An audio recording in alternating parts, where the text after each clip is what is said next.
Você vai ver nessa edição: Sindicato denuncia Padaria Alvorada. Veja o destaque do quadro cultural. 202 anos de Pelotas, o que comemorar? Veja como ficou o dissídio da Ergovel.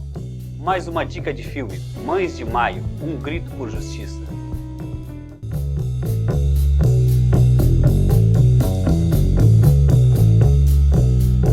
Boa noite, eu sou Clóvis Rogério e esse é o programa Nossa Luta, apresentado pelo Sindicato da Alimentação de Pelotas.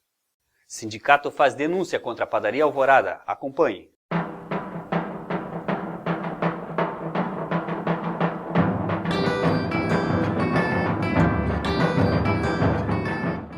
A ação sindical dessa semana está em frente à padaria Alvorada, localizada na rua 15 de novembro. O que está ocorrendo nessa padaria? Está ocorrendo que as horas essas não estão sendo pagas. E quando são pagas fora do cartão. Os trabalhadores estão contratados para trabalhar 6 horas e fazem mais de 8 horas. Também ocorre falta de higiene nessa padaria. A higiene é precária. Também as condições de trabalho nesta padaria também estão muito precárias.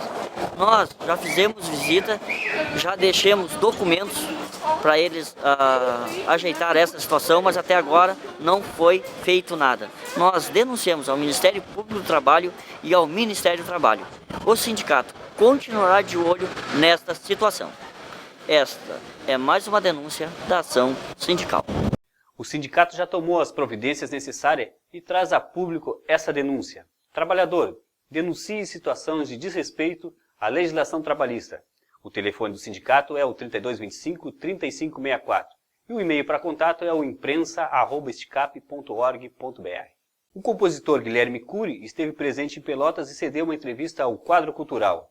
O músico é natural de Rio Grande e mora atualmente no Rio de Janeiro. Possui um trabalho autoral com o disco Samba Colors e agora está numa fase de gravação do seu próximo trabalho.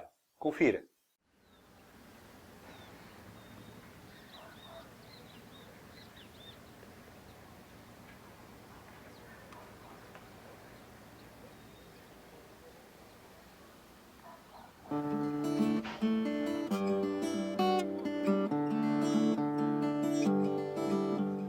Cai a tarde, a noite quer chegar. Onde estamos? É o fim. O trem que passa leva pra nenhum lugar.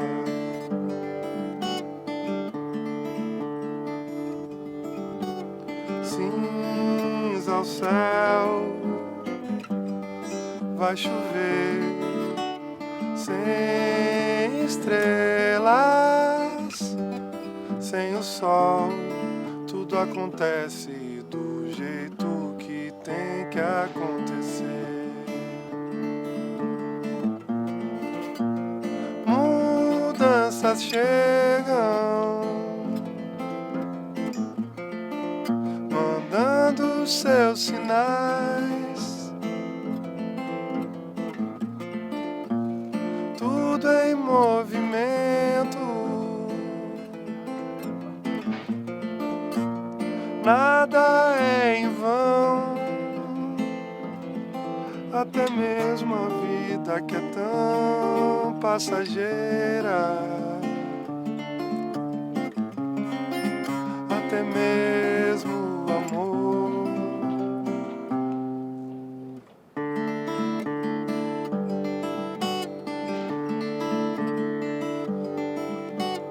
Pachamama, tanta cor, sou teu filho,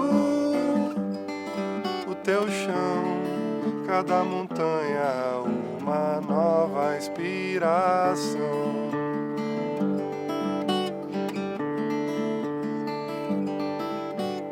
Como um pássaro vou voar lá do alto,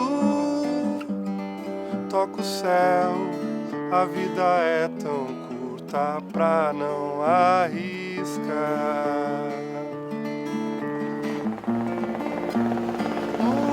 mudanças chegam, mas já davam sinais.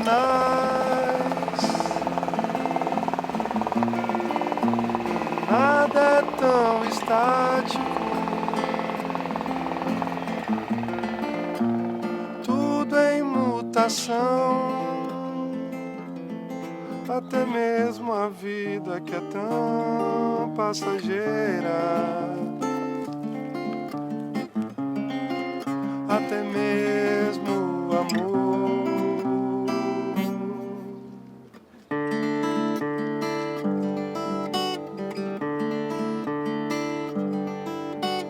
Rarefeito, esplendor, mas eu volto pro meu mar, deixo pra trás o que é melhor deixar passar. Deixo passar.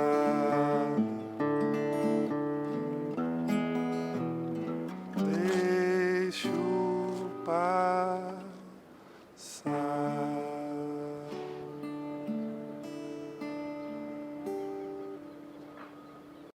Samba Colors, eu nasço como artista, eu queria ter o meu lugar ao sol, assim, e fazer parte com um registro. E aí agora eu me sinto mais livre para poder criar e dizer mesmo para onde eu quero ir. Eu já mais maduro artisticamente, assim, procurando, já mais sabendo o que eu quero, e aonde, com shows também, com outros músicos tocando, eu já enxergo mais como que eu quero o meu trabalho daqui para frente. Então eu procuro, ultimamente agora eu estou querendo tocar músicas desse novo trabalho, que também para mim é uma continuidade do Samba Colors. Tudo faz parte, é o mesmo artista, é o mesmo eu, essa múltiplas influências que a gente tem de vida, de lugares que a gente mora, de amigos, do que a gente lê, do que eu estudo, do que eu trabalho. E esse novo trabalho vai ser muito mais experimental, vai ser uma coisa muito mais crua, assim, mais no sentido de não ter medo de arriscar. O primeiro eu fiz mais num lugar seguro, mais um porto seguro, e o segundo vai ser bem mais arriscado, bem mais... Vou tentar com o máximo de arrojo, sem medo de errar, assim. Esse é o próximo trabalho. 202 anos para quem? O presidente do sindicato, Lair de Matos, entrevista o professor de economia da Universidade Federal de Pelotas, Antônio Cruz. Eles conversam sobre o momento atual político e a conjuntura da cidade. Nosso entrevistado de hoje é o professor Antônio Cruz, professor de economia da Universidade Federal de Pelotas. Nós vamos conversar com o professor sobre a situação que vive a nossa cidade nos dias atuais. Professor, nós temos uma categoria de trabalhadores, os funcionários do SANEP, que estão paralisados há quase 50 dias em busca de melhores salários. Tivemos greve dos demais trabalhadores do município também, que durou vários dias, e não tiveram essas duas categorias até o momento atendidas às suas reivindicações. A nossa cidade, há uma queixa generalizada dos cidadãos com relação à situação das ruas, à situação das praças, enfim, de todos os estabelecimentos públicos. Na questão da saúde também, muitas queixas. A que se atribui isso? É um problema econômico que vive a nossa cidade, a administração? Sim, também é um problema econômico, né? Nesse momento, a conjuntura econômica do país, ela aponta, digamos assim, para uma redução da capacidade de arrecadação dos entes públicos todos, né? Da União, dos estados e dos municípios, em função da conjuntura. No caso de Pelotas, essa baixa arrecadação de impostos, ela é estrutural, na minha opinião, em função de dois motivos. Em primeiro, porque a economia regional, a economia da cidade de Pelotas, né, baseada no setor de serviços, né, e baseada secundariamente no setor da agropecuária, e muito menos do que há 30 anos atrás no setor industrial, ela é uma arrecadação que vem caindo relativamente, né, em relação, por exemplo, às cidades maiores do Rio Grande do Sul, como Caxias, Canoas, né, Porto Alegre nem se fala, e esse recurso ele vem então encolhendo, né? Mas, para além disso, né, existe também uma cultura muito arraigada na nossa cidade, né, que vem ainda da época dos coronéis, que vem da época dos charqueadores, que vem da época, né, da escravidão, de que os mais ricos eles não são necessariamente os responsáveis, né, por garantir os recursos necessários para essa cidade poder funcionar. Ou seja, nós estamos numa coletividade. Alguém tem que pagar essa conta. Quem tem que pagar a conta? São os mais pobres, mas os mais pobres não têm como pagar a conta. E a conta não é cobrada dos mais ricos. E acrescente-se a isso, né, o fato de que não há mecanismos de controle público do ponto de vista da arrecadação e do gasto público. Ou seja, nenhum cidadão de Pelotas, eu não corro nenhum risco em fazer essa afirmação, nenhum cidadão de Pelotas, quizás, né, o prefeito e o secretário da Receita Municipal, talvez eles tenham, né, uma clareza a respeito de onde vêm os recursos e como é que eles são gastos. A Câmara de Vereadores ela tem a possibilidade, digamos, jurídica de fazer esse controle, mas ele é um controle complicado, ele é um controle difícil. A Câmara de Vereadores ela tem que ancorar a sua análise, né, nos dados que a Prefeitura fornece, que o Executivo fornece, né? Então eu acho que esse somatório, né, de baixa arrecadação, opacidade, né, falta de transparência do ponto de vista, né, do uso do recurso público, e essa longa tradição patrimonialista, né, de uma elite que nunca participa do pagamento da conta na medida em que ela pode, mas sempre, né, em medida menor daquilo que ela pode, eu acho que nos coloca nessa situação, né, em que a gente tem servidores públicos mal remunerados, serviços públicos mal realizados e a queixa permanente, né, dos mandatários do poder público de que não tem os recursos necessários para fazer a máquina andar. O caso particular do SANEP, que é o que, em função até da greve dos funcionários, tem tido maior visibilidade nesse momento. Houve a promoção de isenções para o pagamento de água, aprovadas inclusive na Câmara de Vereadores. Houve também a opção da Prefeitura em transportar o lixo produzido na nossa cidade para um aterro sanitário longe daqui. Essas escolhas também elas agudizam essa situação colocada por ti agora? Eu acho que no caso do SANEP, né, que é uma autarquia, né,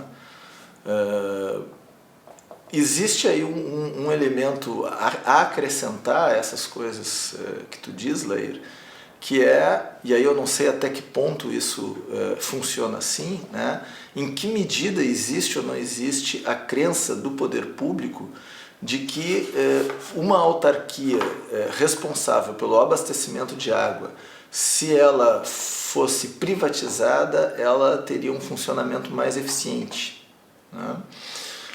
Eu me deparei com essa situação durante um período em que eu tive morando em Buenos Aires, né, há uns anos atrás, enquanto eu estava terminando a minha pós-graduação, e lá o serviço de água era privatizado. E em várias partes da América Latina o serviço de água foi privatizado. E quando o serviço de água ele é privatizado, ele vira um negócio, né? E a água é cobrada como se ela fosse uma mercadoria, né? E aí, bom, os custos, né, é como a estrada pedagiada, né? A estrada é boa, mas custa caro, né? E aí paga quem pode pagar. Quem não pode pagar né? E no caso da água, né, um serviço, a água tornar-se uma mercadoria, já só vai faltar o ar, né? Então é de fato uma coisa muito complicada. Então eu acho que o caso do SANEP, ele entra dentro dessa explicação mais geral, né, que eu apresentei agora há pouco, né, que tem todos esses elementos também, né, quer dizer, uma arrecadação baixa, né, que favorece aqueles que gastam mais água, ao invés de favorecer, né, e quem é que gasta mais água são as empresas, de fato, né, em vez de favorecer aqueles que precisam mais da água, né, mesmo que gastem menos, que são as famílias, né. E por fim, volto a insistir, essa opacidade, né, essa falta de transparência, né, quer dizer, seria necessário que os trabalhadores do SANEP eles tivessem a possibilidade, por exemplo, né, de estudar, de abrir, de olhar, de conhecer, né, como é que são arrecadados e como é que são gastos os recursos do SANEP. E, sobretudo, seria necessário que a população fosse chamada a dizer, olha, temos aqui um problema, como é que nós resolvemos esse problema? Porque se isso for feito pelo poder público, se chamar a população para dizer, olha, o problema é esse aqui, como é que a gente resolve? Provavelmente que a população vai dizer, vai ser, olha, né, pague a conta quem pode pagar a conta. Existe uma conta de fato. O serviço para ser mantido ele tem um custo. E quem tem que pagar esse custo é quem tem as condições de pagar esse custo. E aí, bom, a gente teria que ter uma inversão da política, né? Ou seja, ao invés de garantir isenções, né, para quem pode pagar pela água, a gente teria que ter, na verdade, né, uma sobretarifa para aqueles que podem pagar pela água. Essa redução de arrecadação a que tu te refere, ela vem da arrecadação direta, digamos assim, são repasses. ICMS principalmente, né, da indústria e ICMS. Né? Exatamente. Agora, houve uma expansão imobiliária aqui na nossa cidade, uma valorização dos imóveis muito grande. Não haveria por aí uma compensação na arrecadação direta, já que o IPTU, né, se há um aumento no valor venal dos imóveis, não deveria proporcionalmente haver um bom aumento na arrecadação por conta do IPTU, ou isso cai naquilo que tu já falou, a opacidade das informações? Na minha opinião, cai nessa falta de transparência, digamos assim, da prefeitura em relação às suas formas específicas de arrecadação. Né? Porque esses donos do dinheiro, vamos dizer assim, a que eu te referi no início da tua fala, não investem na indústria, mas investem no patrimônio, na especulação imobiliária. Além do mais, uma cidade do tamanho de Pelotas, né, e eu diria que é o caso, ela se presta bastante, né, à construção de cartéis, né, de especulação imobiliária. E, quer dizer, é sabido, né, que existe um número pequeno de operadoras do mercado imobiliário, né, que trabalham conjuntamente, né, que eventualmente podem reduzir níveis de concorrência, né, para assegurar que os valores dos imóveis eles se mantenham, né, ainda que artificialmente, muito altos. Né? Então, toda essa situação, ela, na minha opinião, ela é resultado do fato de que a economia ela é algo que está alheio, né, à grande maioria das pessoas. As pessoas elas sofrem os efeitos do processo econômico, mas de maneira nenhuma elas participam, digamos assim, da tomada de decisão em relação à economia que se gera em torno delas. Ou seja, de modo geral, de um trabalhador, né, o poder de decisão dele está nos gastos da família. Né? Todo o resto, quer dizer, a empresa onde ele trabalha, o quanto a empresa arrecada, o quanto ela gasta com folha de pagamento, qual é a parte que o trabalhador recebe, né, do faturamento total da empresa. Não, todo o resto, né, para o trabalhador é uma caixa preta. Né, o que entra na composição do preço das mercadorias que ele consome, né, se está certo ou está errado a cerveja ser mais barata do que um suco. Né, e, de modo geral, as pessoas nem ao menos têm acesso à educação em relação a isso. Né. A gente estuda muita biologia, muita física, muita química no ensino médio, mas a gente não aprende nada nem de economia, nem de administração. Né. E fica difícil para a pessoa comum, né, analisar essas questões. De modo geral, as pessoas aprendem, entre aspas, a economia a partir daquilo que os comentaristas econômicos dos grandes meios de comunicação apresentam. E o atual governo está completando 1 ano e meio de mandato. Que iniciativas ou que faltas de iniciativas que tu observou, como cidadão tu observou nesse período? Na minha opinião, né, a maior falta de iniciativa, mas aí né, a gente tem que reconhecer que não é desse governo, mas eu diria que de todos os governos que nós tivemos até agora, sem nenhuma exceção, né, essa falta, digamos assim, de envolvimento da comunidade nas decisões a respeito das questões públicas, né.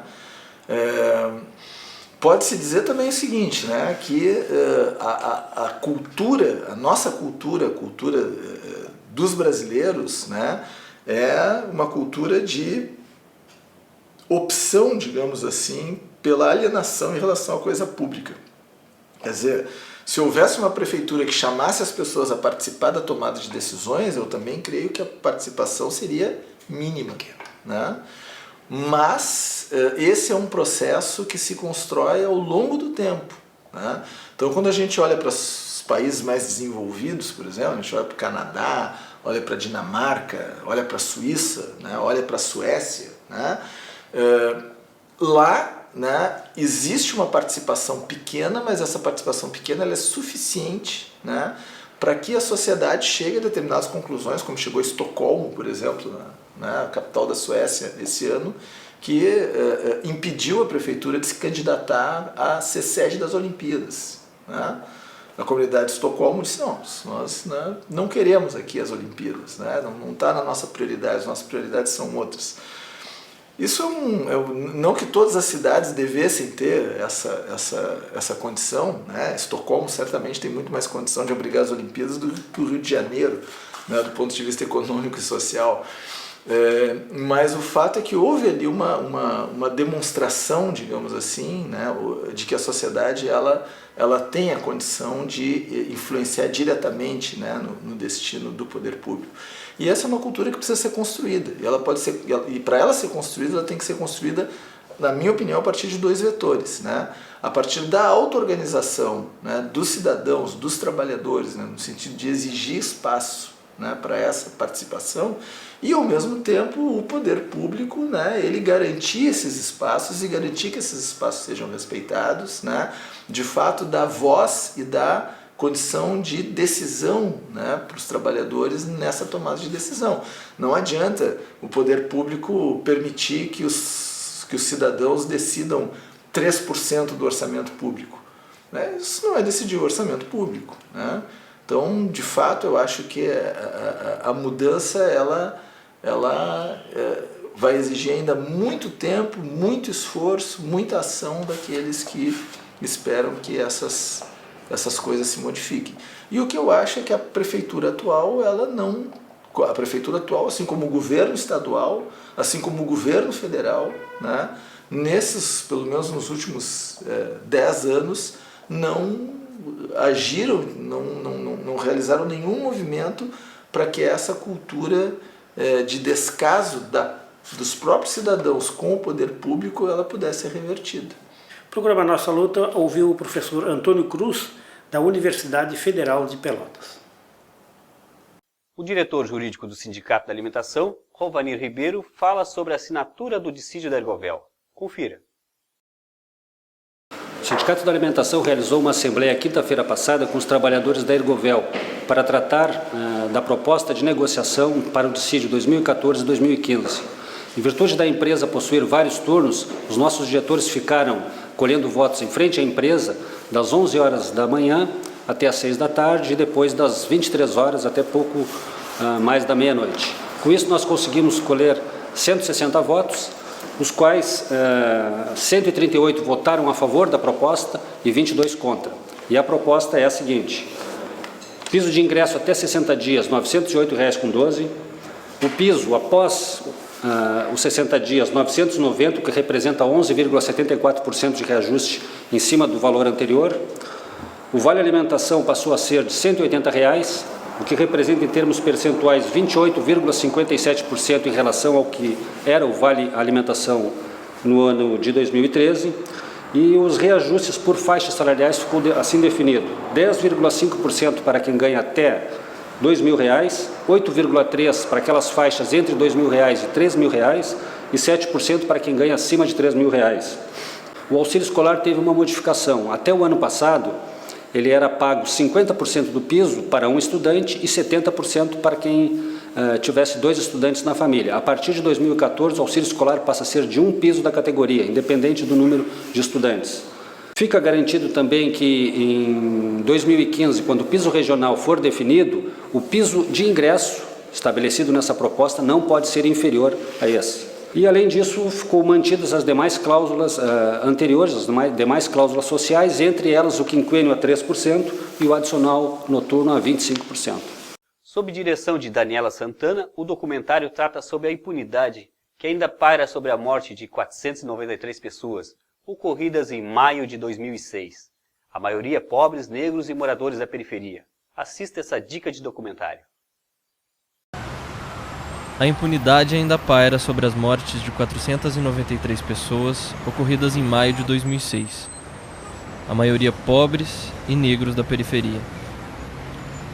Todos os indícios apontam para uma ação efetiva de grupos de extermínio da polícia como forma de retaliação aos ataques do PCC naquele ano. As mães e familiares dessas vítimas de violência policial se uniram em um movimento chamado Mães de Maio. São mulheres que transformaram a dor da perda na luta por justiça e hoje buscam um reconhecimento da sua causa para que o Estado não tire mais vidas em vão.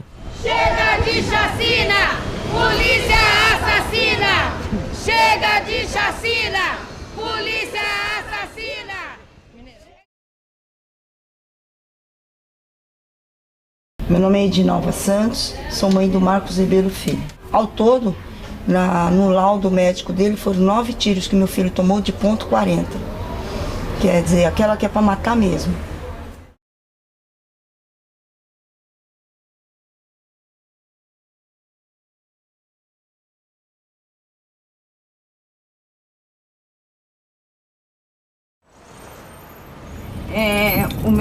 O meu filho morreu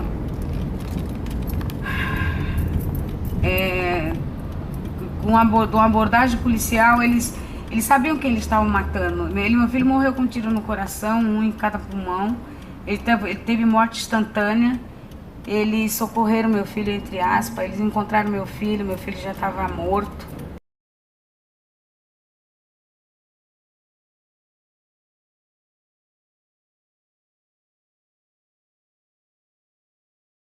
Dia 15 de maio de 2006. Ela ia ganhar a menina no dia 16.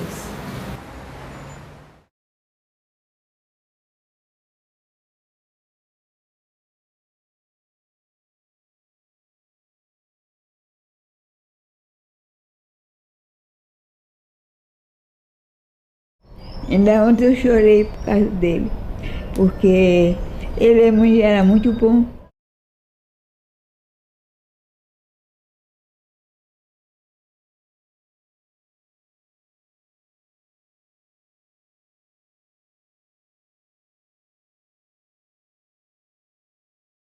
Eu vou morrer com isso, não tem como. Entendeu? Acho que nunca mais as festas vão ser como elas eram para mim. Os dias não são mais iguais.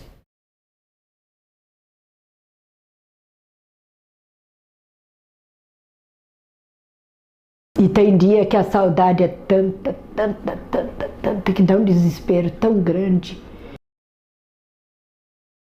Veja esse e outros programas acessando a página do sindicato www.esticap.org.br ou através do nosso canal no YouTube. É só colocar Nossa Luta 1.tv. Nós voltamos na semana que vem. Uma boa noite a todos e a todas e até lá.